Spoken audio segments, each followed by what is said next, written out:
Hey, SableChicken, just some warm fuzzies sent out here for you. I saw your last video and it was really disturbing what's going on in the YouTube community. Guys, what kind of society do you want to have? What kind of, really, you shouldn't leave abusive comments on on people's channels. It's just not good.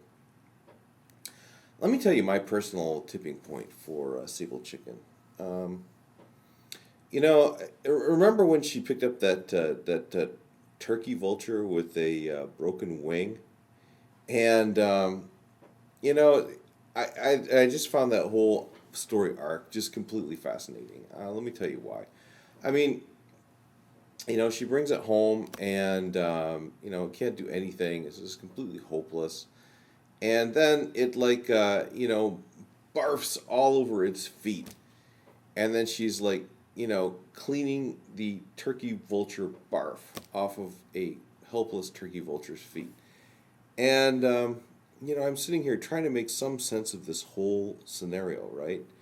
And the irony goes to the complete extreme when she's like, feeding this turkey vulture some chicken. I mean, it's like, how does this all fit together here? I mean, it's so ironic taking, one bird, killing it, and feeding it to another bird, and all this kind of stuff. But I think I managed to somehow, tie this into some sort of coherent whole where it kind of makes sense. Okay, here's the score, man. Okay, it's inevitable. Okay, if you live long enough, right, the day is coming when you yourself, you're going to barf all over your own feet. And you're going to be helpless. And you're not going to be able to clean your own feet up. And when that day comes, you may or may not have saved up enough money to pay somebody to help you clean the barf off of your feet and put you back into bed. You know?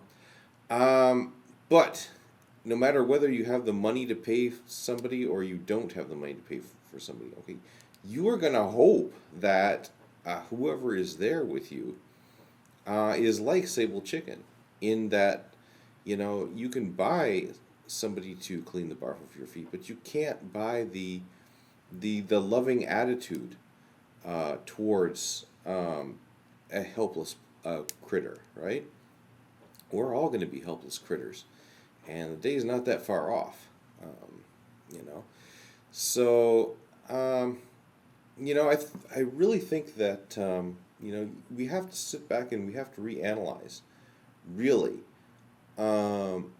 exactly what values are really the most important values or not. Another insight I'd like to share with you is like, nobody writes 10,000 page books on, the surprising fact that the sky is blue. And nobody makes 10,000 YouTube videos arguing back and forth whether or not the sky really is blue or not. Okay?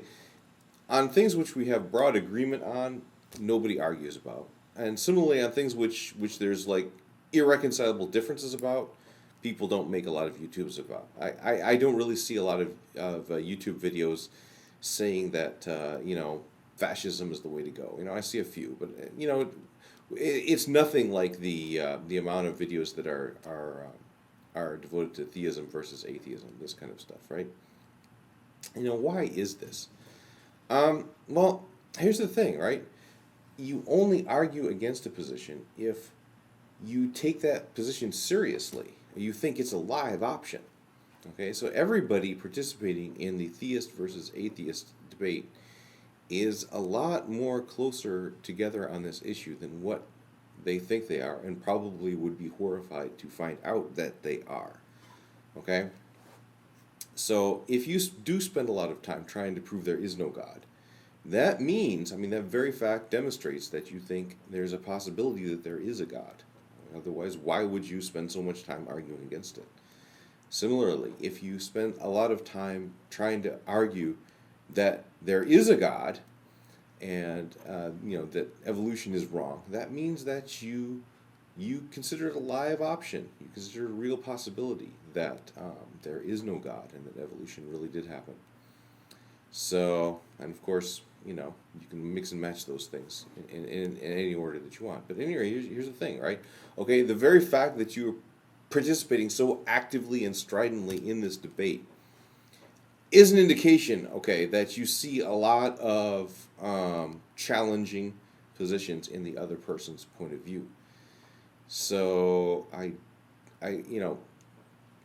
SableChicken, basically, what I'm trying to say is that the people who are attacking you, and the people that you're attacking are not that different from each other. Okay, we're all in this boat together, basically. All right. Now, one final point that I'd like to make on this video. Okay, SableChicken is the only person on YouTube, okay, who does not believe in evolution, who I have actually seen performing some scientific experiments to see if evolution happens, and who actually cracked open a science textbook and looked inside of it. To me, that's amazing. I mean, I think that when she does something like that, we should all encourage her and say, "Wow, what an amazing thing!" Okay, she actually cracked open the science textbook and started reading it. And what's more, okay, she found several errors in this textbook, right? I mean, you have a picture there showing, roosters mating with roosters, which, happens. But, roosters mating with roosters and then, getting babies. That doesn't happen. Okay? So, here's the score, man. I mean, it's like,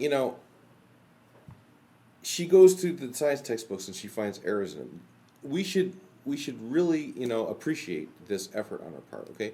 This is why evolution in the United States is not, is not believed more widely. Our science textbooks really do suck.